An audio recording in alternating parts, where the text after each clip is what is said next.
Okay, so you've just had a bit about me, so I'll just do a tiny bit more. So there's the AR88, probably not the actual AR88, but an AR88. So I was 7 when I got that, and I can still see my mother's face as my grandfather carried it in with my dad up to my bedroom. I got on so well with that for my 8th birthday I got a Philips Electronics Engineers kit, which were wonderful pieces of kit. The only problem with them was that by the first weekend I built everything that the kit could offer, so that was not very good. But it hooked me. Electronics, I realised that's what my career was going to be. Nothing always works. Right, so my first QRP rig. My first call sign was G8DJV. My car in the car park's got that on the back of it, and on the front, I hope, still. I built a Heathkit Tour, the lunchbox as it was known in the USA.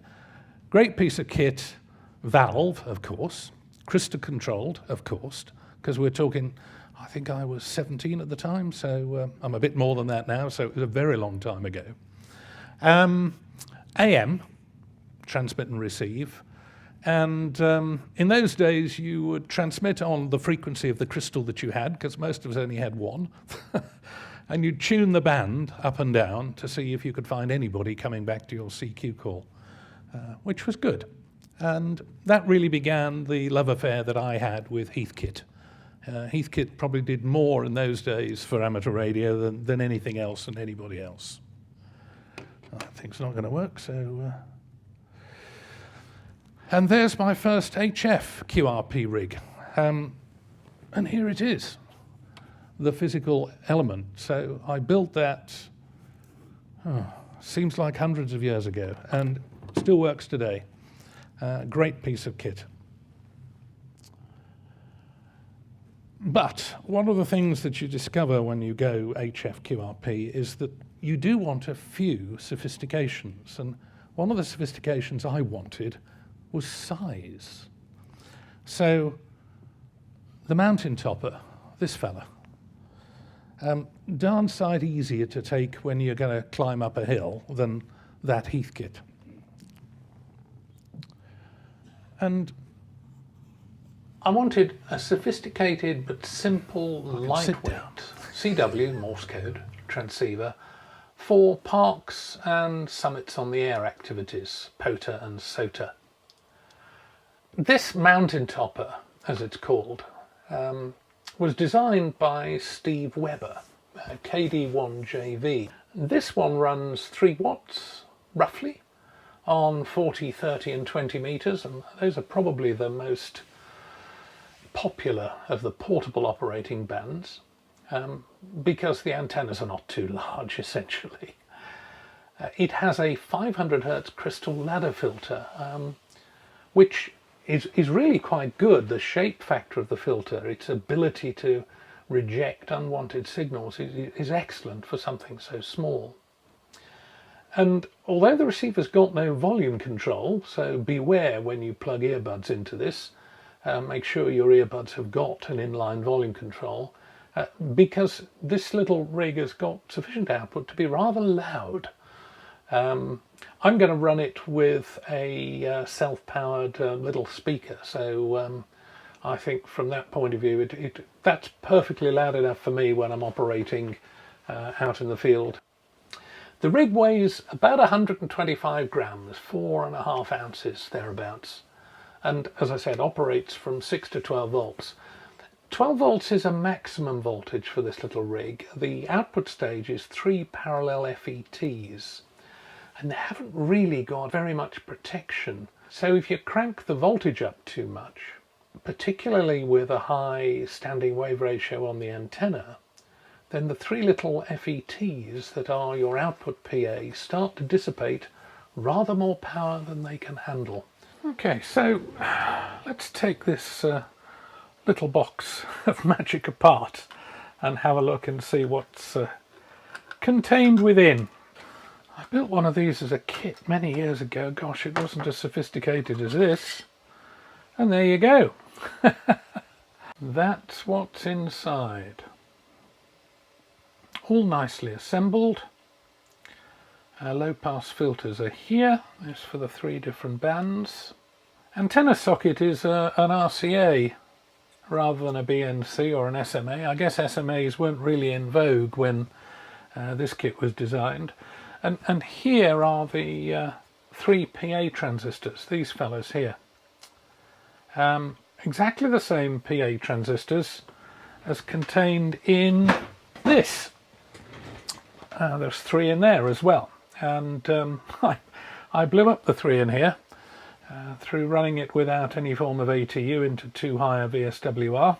But the good news is you can buy 10 of these replacements for about £6 on Amazon, and they were all good. They all worked, so no problem with that. But there you go, there's the transceiver. So headphones, or as I use, a self-powered loudspeaker, your paddle in there, your power in here. Give you a bit of advice, don't lose your power lead, because this is quite a specific socket. It's not the normal size that you would find, and antenna, of course. The other thing you have to do, it's not very sophisticated in terms of band changing, so you have to line up each one of these switches to whichever band you want to operate on. Otherwise you will have a mixed low pass filter output. So 40 meters, 30 meters and 20 meters. So that's put it on 20 meters. And pretty simple really. So I'll put it back together. Okay, so let's sort this out and power it up and various things. So I'm just going to use my my Tracer 4 amp hour 12 volt battery. Apply the power of that. My antenna lead.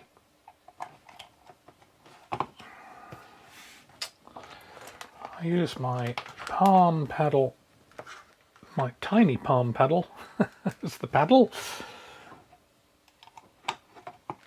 And we'll use this fella, very inexpensive but quite useful loudspeaker.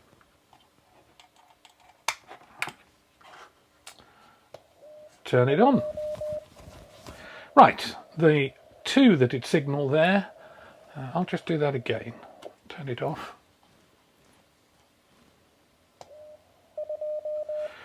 That tells you that it's on 20 meters. If I put it on 30 meters, it is 3, and if I put it on 40 meters, it gives you 4. Oh.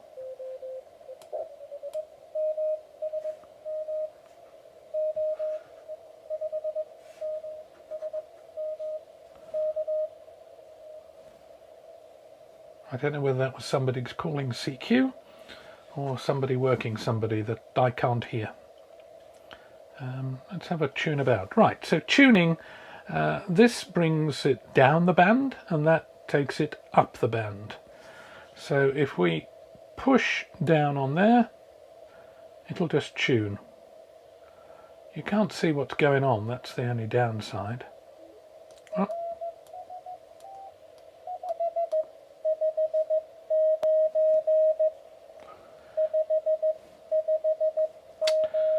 Okay, somebody giving a 559.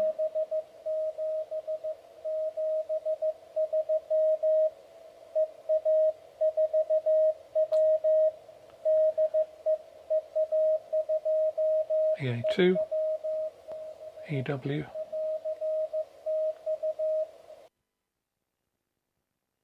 Okay, so that was me just trying out whether or not having live video of the real thing and having the real thing as well was useful. So I'll be interested in your feedback at the end, whether it's good to have these videos injected. Right, another QRP rig, the KX1. So I built this when I was at Leicester Polytechnic. So again, I was 19, I suppose, 20 in those days. but I built KX1s, and again, the very same one is still with me today, and one of my favorite QRPs. Built-in ATU, you can also have built-in battery, so it can be completely self-contained. A built-in keyer, so just the paddle needed. And it's got proper CW filters, so I'm kind of moving up into the quality of the CW filters. This is one of my oldest rigs. It's this one, the Argonaut 509, which was probably the first recognized QRP transceiver. This was left to me, bequeathed to me by a very good friend of mine from the Shetland Islands. But it's lived in a box for more than 40 years. And last winter, I decided to restore it back to its full functioning glory. So that does SSB and CW, full break in CW. It's an absolute joy to use. 3 watts. You're getting a flavor here, sort of 2 to 3 watts, 3 watts, QRP. Bringing us up to date, the Zygo G90, if any of you have looked at any of the QRP offerings, then this is one that I've got. I use one of these for parks on the air. It's 20 watts. I'll explain why 20 watts is quite an interesting level for QRP operators as we move forward. This is very easy to use. It's very well built, small enough to be portable, quite heavy because it's steel cased, so it's also quite robust in that respect. And it has a useful, if rather small, panoramic display.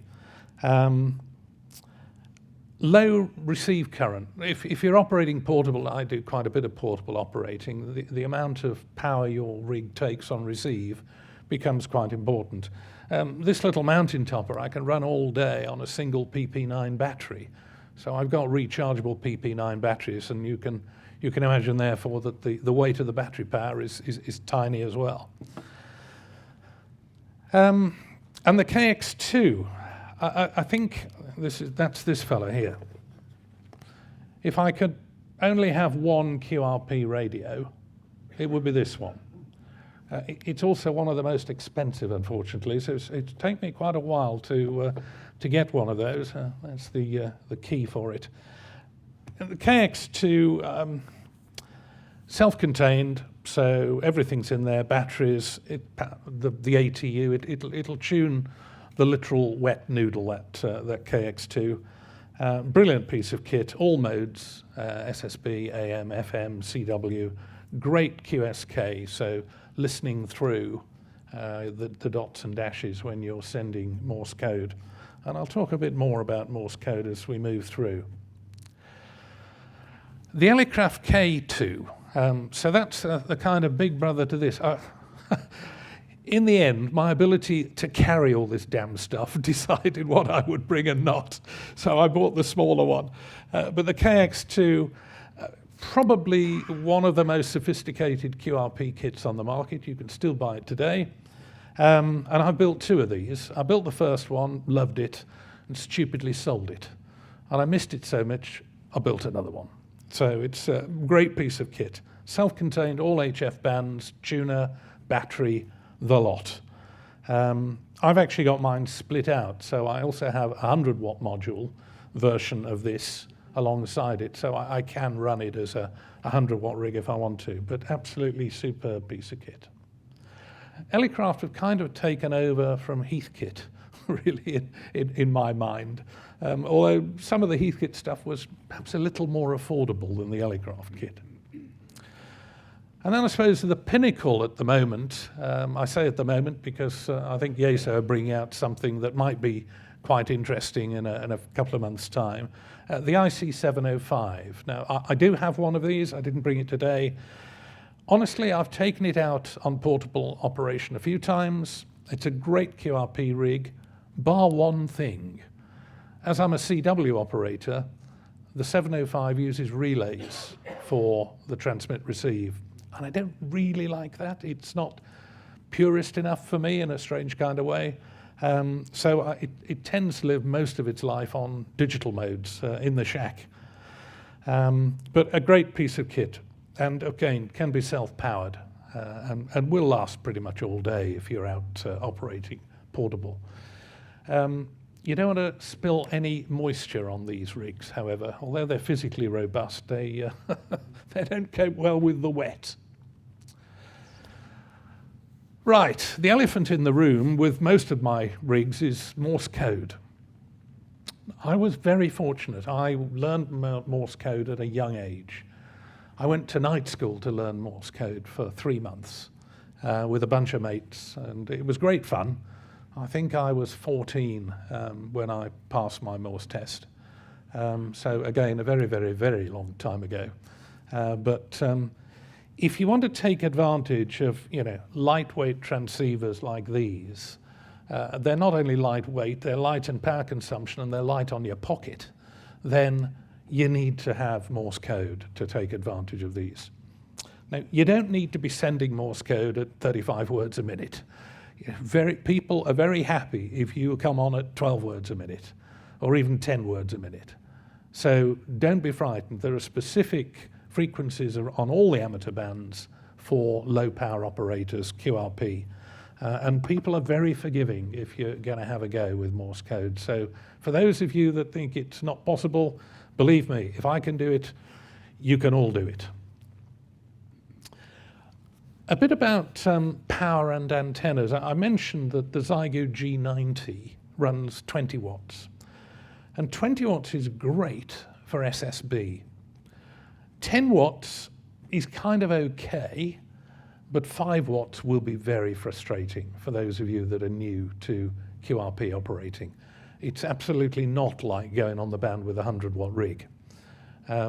It's fine to have 5-watt rigs once you understand what can be achieved, but to start off with 5 watts SSB, you'll give up QRP. And it's quite interesting, I monitor all of the for sale sites, and it's amazing when a new QRP rig comes out, everybody rushes out and buys them, and then after 3 months or 6 months of running 5 watts, they realize that actually it's not very fulfilling, and they all come up for sale, which is when I buy mine.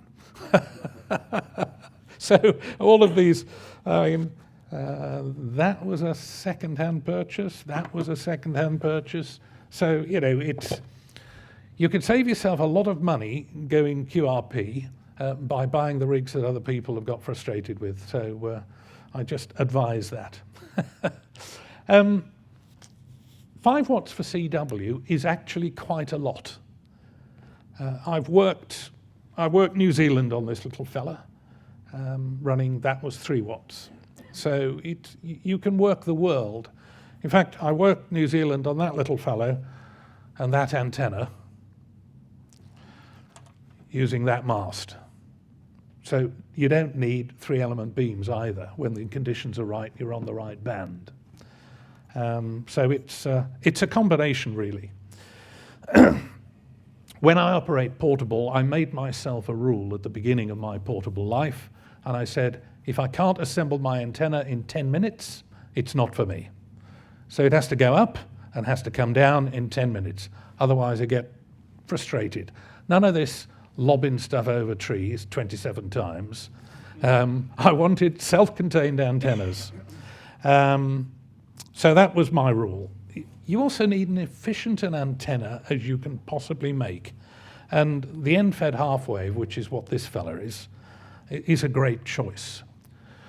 My recommendation to you is avoid tiny, wonderful-looking verticals. The sort of things that you can fit in your top pocket. Until you've learned about QRP and portable and you've had some success, they again will frustrate the heck out of you. So you want to get as much wire in the air as you can. And magnetic loops, I have a magnetic loop. It's pretty good, but by gosh, it was expensive. 500 quid for a magnetic loop that you might use, 10 times a year. It's a big investment again. Whereas, 25 quid to build yourself one of those that you can use every time you want with that mast, you get a lot more usage out of that. Quarter wave verticals, you can always fall back to a quarter wave vertical, but please put some radials out with your quarter wave vertical. Don't think the spike in the ground is going to do the job for you. It won't. It'll just frustrate you again. So, as much active conductor in the air as you possibly can. So this end-fed half wave, there's a bit more about this in a moment. I'll run through the actual working of this end-fed half wave. 21 meters of wire. This is just hookup wire. This is nothing special. A 49-to-1 Unan. This one made by a great mate of mine, Colin, MM0PX. Colin and I kind of worked on this one together.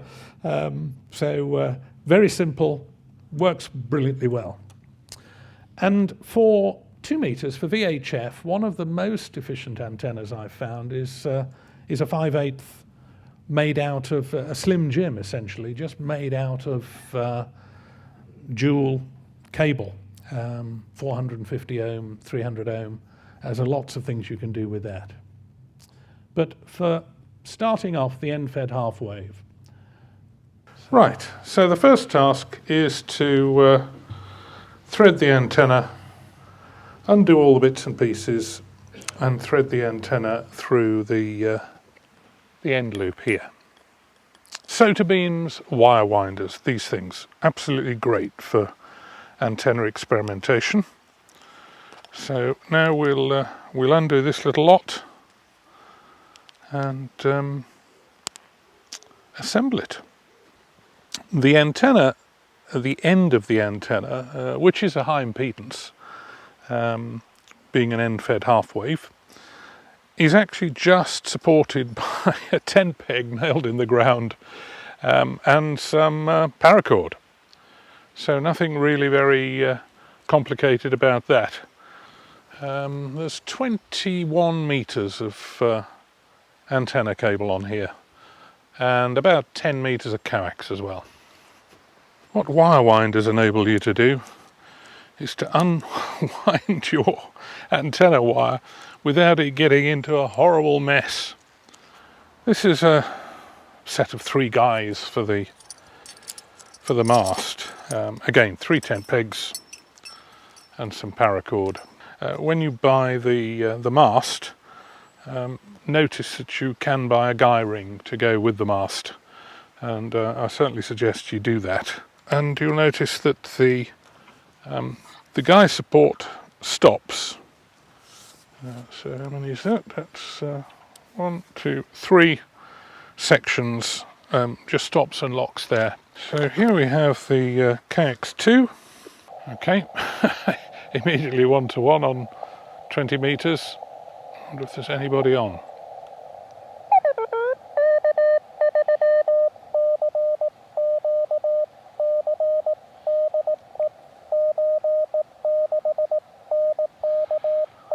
OE6.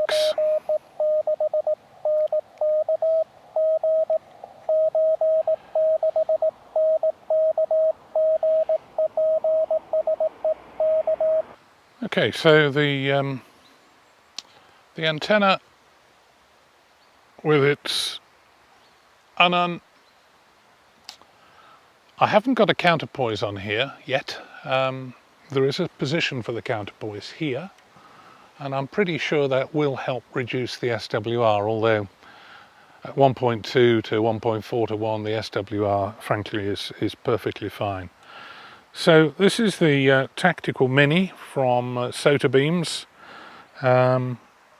Very useful mask, packs down really small. You can see the size of the sections, really short sections, so great for portable operation. Takes no space and is perfectly backpackable.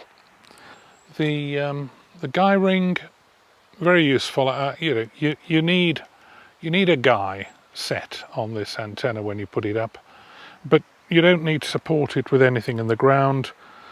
Simply resting the base on the ground with 3 guys and you're away. In fact, you can get away with 2 guys. You might notice this guy's rather floppy. and that's because that's in the direction of the antenna. The other thing to say is that end-fed half-wave antennas, particularly in this kind of inverted L situation, tend to fire best in the direction of the radiating wire. So at the moment that radiating wire is pointing west. The station that I just worked was in Germany, so he's north of me, so it's not the perfect antenna situation for him, and 40 meters wasn't in very good condition.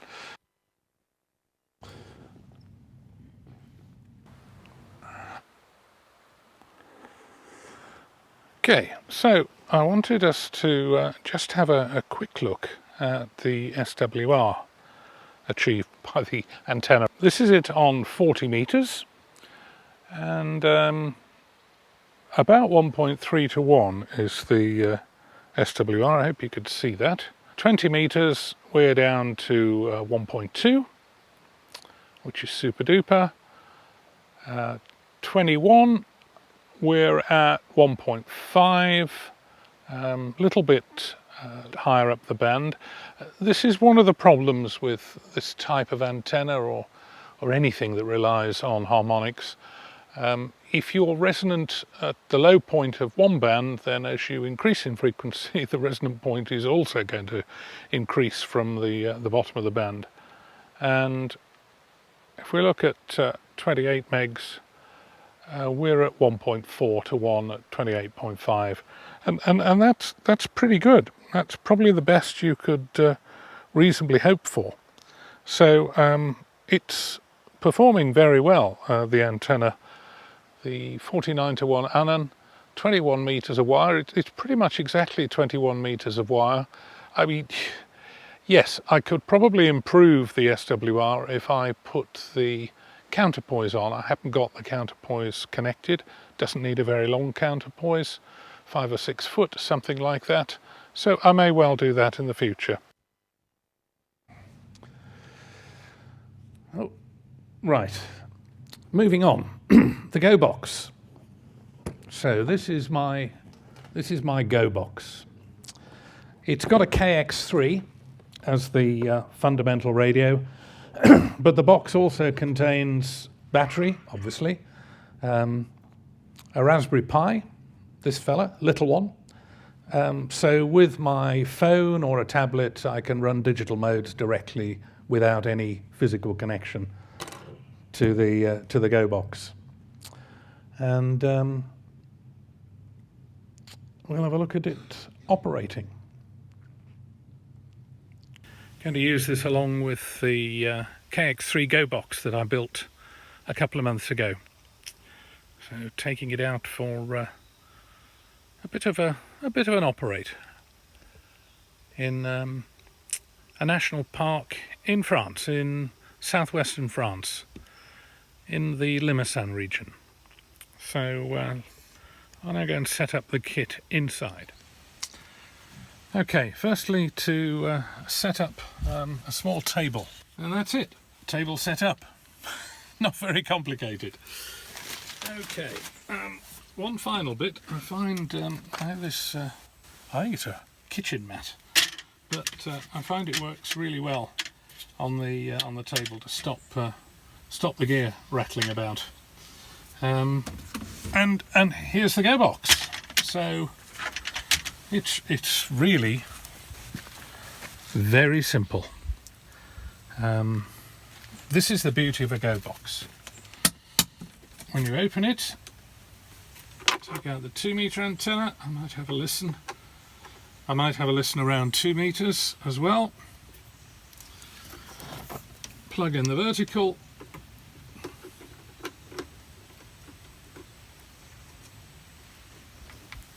And we're done.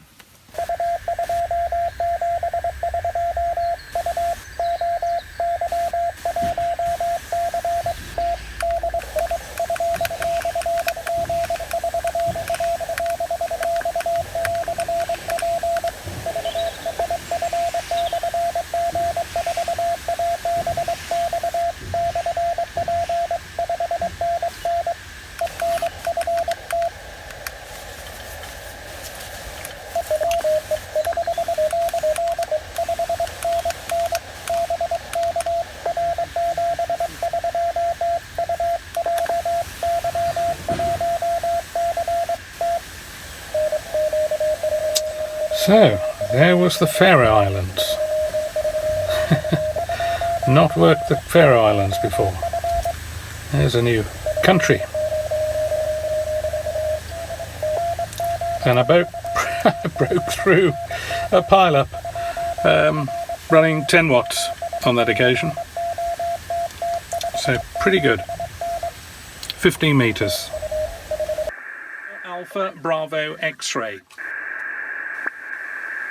Okay, Bruce, no problem at all. Roll 4, Alpha Bravo X-ray stroke possible. United X-ray 7, Italy, Whiskey. Good afternoon, thank you. 5x4, 54 to 55, and QR Mexico on the frequency. How copy, over? Yeah, 5 and 8 to 5 and 9. 5 and 8 to 9. 5 and 8 to 9. No problem.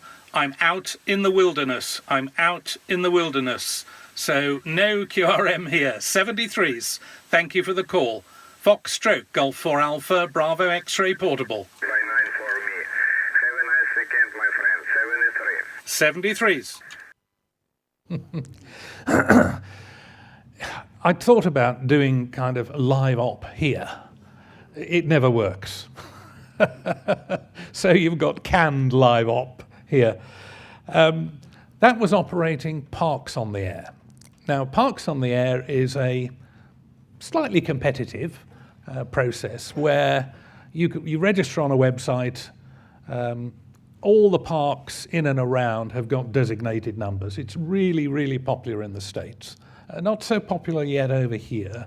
And in France, where they have huge national parks, I operated 2 of them for the very first time, which rather surprised me. But Parks on the Air, it's great for us 70-somethings because you drive up to it. You don't have to go climb a mountain. You set your gear up, as I did in the back of my Land Rover, and away you go. Put your aerial outside and away you go. It's great. But it also gets you out the house, and with low power, QRP, you know, the world's your oyster. You don't need, that was 10 watts SSB, working the Faroe Islands from southwest France.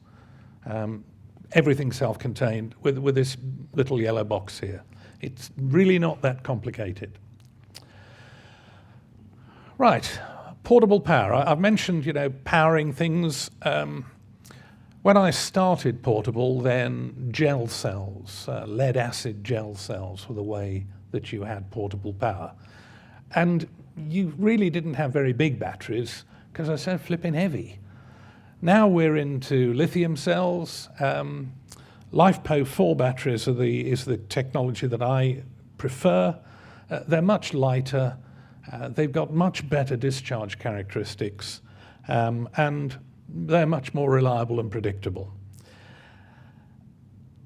I also tend to use a reasonably small battery, you know, 4 or 5 ampere hours, but with a fold-out solar pack, which I put on the bonnet of the car to keep me. It's amazing how long that'll keep me going all day, provided the sun's out, it's not pouring with rain like it is often here in the UK. Although interestingly enough, we've just sold our place in France, moved back to the UK, and I worked out that I needed about 4 times the battery capacity that I had in France in order to use the same number of solar panels, just 2 of them in the UK, to keep it all charged up. So the 80-meter contest last week, I actually ran off essentially solar and batteries. So it can be done. And I decided that I'd build myself a LiFePO 4 battery. It doesn't look very pretty, but that's a 15 ampere hour battery that will happily run a 100-watt rig. And building it myself, and I've probably had that for 10 years now. So that's a long time ago when LiFePO batteries, LiFePO 4 technology was really new. I think what I like about it is it's intrinsically safe. It's not like the standard lithium batteries that you see that are not intrinsically safe.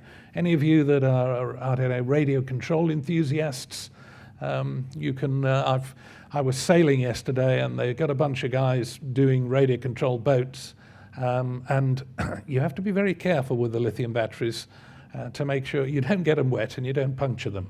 But LiFePO4 is a lot better. That's a great little battery pack, and it's one I use a lot. That's the solar panel that I use. Okay, I've pinched it from another presentation, so the image is cut off a little bit. Don't believe what they say on the tin with solar panels, by the way. So that's supposedly a 60-watt solar panel. At a push, you might get 35 watts out of it, so don't be surprised. Some of the solar panels work really well and do what they say on the tin, but that was a kind of £140 ton. The really good ones are £600–700. I wasn't going to pay that amount of money for a solar panel, sorry. I've also mentioned the Raspberry Pi, this fella. So this is my, I suppose, portable computer. There's one of these inside this yellow box here, and I can operate it with my phone or with an external tablet. But I use a bit of software from Jason, KM4ACK. Jason has done, if you look at all the symbols, you can see there. You can see all of the different functions that you might possibly want for amateur radio, including kind of FT8, logbooks, etc., etc.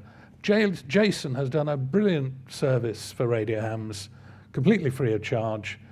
He's assembled all of that and just put together with some scripts, and it's dead easy. You download it, put it on the little card, plug it in, turn your Pi on, and you've got all of the communication software that you could ever need, and that's what I use exclusively.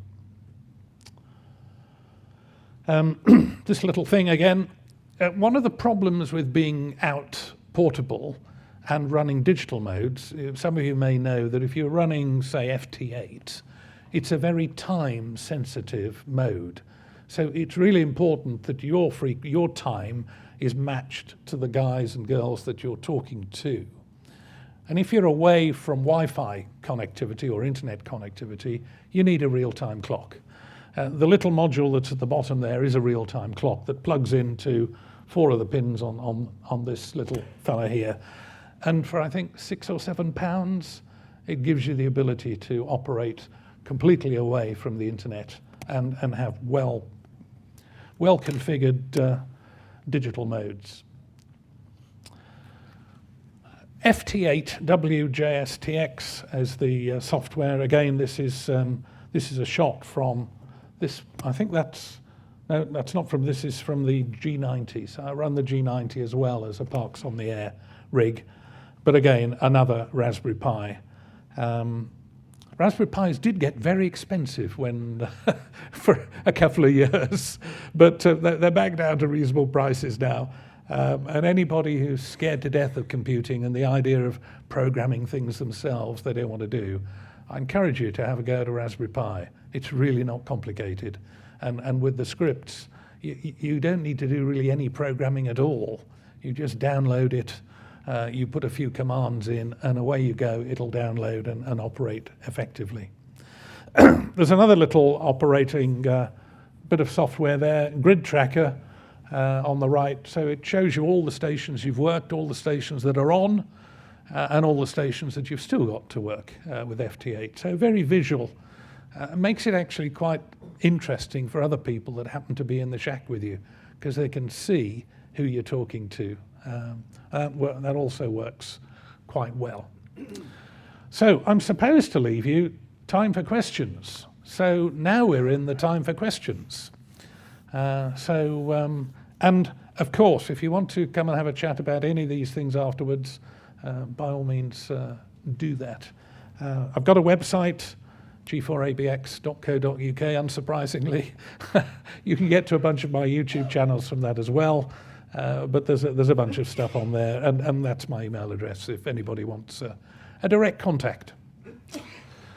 Okay, questions then? Any questions in the room? There's never any questions to start with. There's one over there. One, and then they all flood in. Hi, Bob, G4DBW. What displays do you use, portable, for your Raspberry Pi? I use my iPhone. So just any old iPhone, because you create yourself a hotspot with your iPhone, and you match it to the hotspot that you've created on your Raspberry Pi, and it's basically like sticking a remote display onto the Raspberry Pi. You don't need any connection. So that's what I use. I've tried all kinds of different displays plugged in with mini HDMI and micro HDMI, and even smaller than micro HDMI. They're all right, but for any of you that have operated portable, it's always the electromechanical interconnect that lets you down in the end. And the more complicated that electromechanical interconnect and sort of HDMIs and all of those, they're the first ones to fail. So I found the best way is to either have a tablet or to have your phone, and just enlarge the display so you can see it that way. Any other questions? Aha. Hi, Mike G4CDF. Yes, Mike. You mentioned operating QRP from portable sites almost exclusively. Yeah. How about from home? That's all I operate from home. QRP for me is 100%. Yeah. So my antenna, I have one antenna at home. It's an 80-meter off-center fed dipole. Right. It's at about 10 meters above the deck, and that's what I run exclusively. So I only ever run wire antennas. Portable for me is an opportunity to reduce the noise level. Yeah. The background noise. I live in suburbia, as many of us do. We don't have acres of fields. So reducing the noise level is what going portable. That's really probably why I started.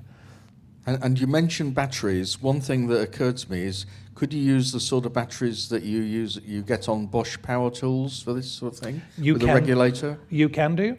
In fact, it's pretty inexpensive to buy a buck converter that will take it from whatever those are to the voltages that you use. So on my solar-powered shack, I have a buck converter on my lithium batteries, my lithium bipolar batteries there, and that will keep it at 13.8 volts, whether or not the batteries start at about 13.5 and go down over time. I was thinking of the 18-volt ones that you get on Bosch power no tools, problem and at all. They would be good for this. Yeah, they'd be good for that. And there are a few, I noticed on eBay, there are a few adapters now where you can use them to plug your hand tool battery on and get the 12 volts out. So, yes, there's many ways to do that.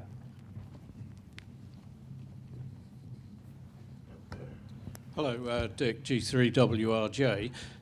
You mentioned using your iPhone for the thing. How do you find the practicalities of logging QSOs on an iPhone screen when you're out in the field in sunlight and things like that? Absolutely useless. Yeah, no, that's... Which is why I always use paper for my logging. I do as well. That was what I was going to say, and then I have to transcribe it all when I get back to the show. Yeah. No, absolutely useless. I just thought you might have cottoned on to something. No, there are no miracles here, I'm afraid. It's, sun and weather and size and eyesight, all of things conspire against you. Thank and you. the older you get, the more they conspire against you. Yeah. Thank you. There's one over there. Oh, sorry. Keeping you exercised. Getting my steps in. Marek M0JUR. So you've kind of mentioned that you're aiming at the less strenuous side of portable QRP, but maybe you do have some sort of tips of what would you go for really the people who do want to do SOTA and stuff like that to minimize the weight. Okay. So this mast is probably the heaviest bit of my portable kit. It's not very heavy, but neither is it featherweight. It's strong, it's robust. They always fall down, masts. That's the other thing I would say to them. So if you have a weak and feeble mast, you'll probably break the ends off it. So having a robust mast is quite a good thing. So that, a mast, they do a carbon fiber version of this thing, which is a lot less heavy. You need to make sure, though, that you're not putting a radiating wire up the carbon fibre mast. Otherwise, you'll get coupling between the wire and the mast. You get a hot mast and no RF chucked out.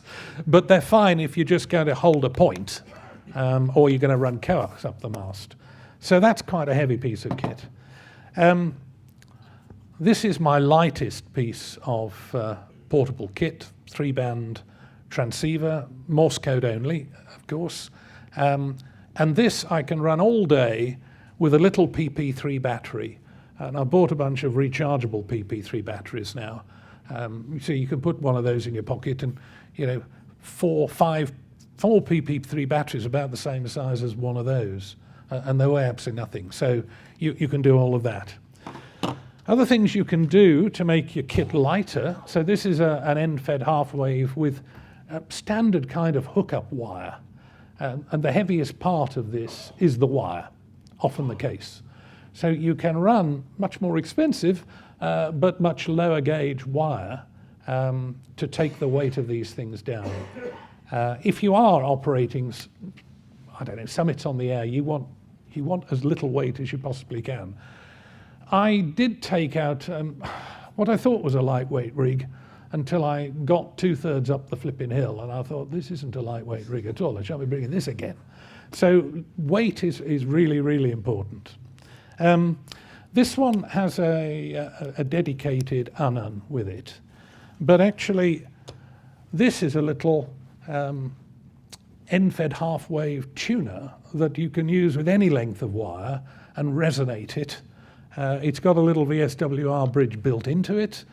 This is from Kanga Electronics. They've recently kind of rejuvenated themselves. And this is a lighter combination than a dedicated unun. So there are many ways, and of course, if you're going to run digital modes, then the lightest Pi you can get is this fella, the 02W. The 02W has enough puff to do pretty much all you need in terms of amateur radio programs, and all of the Builder Pi, Jason's Builder Pi will run quite happily on a 02W. So weight is everything. Thank you. You're welcome. Any final questions? Run. Lost the hand. Lost the hand.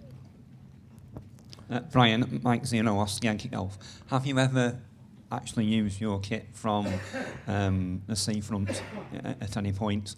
From the beach? Yeah, I have. I have a favourite beach antenna, which I haven't illustrated today, but it's a vertical dipole. It's a little portable vertical dipole.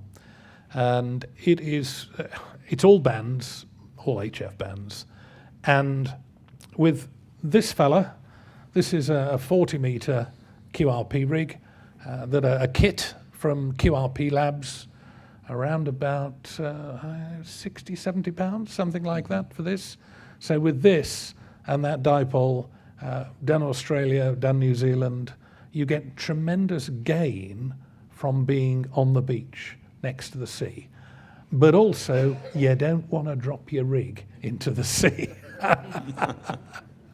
Seawater and rigs don't mix. No. And have you tried, I mean, you've used the dipole there. Yeah. Quarter wave vertical with a ground tuning unit.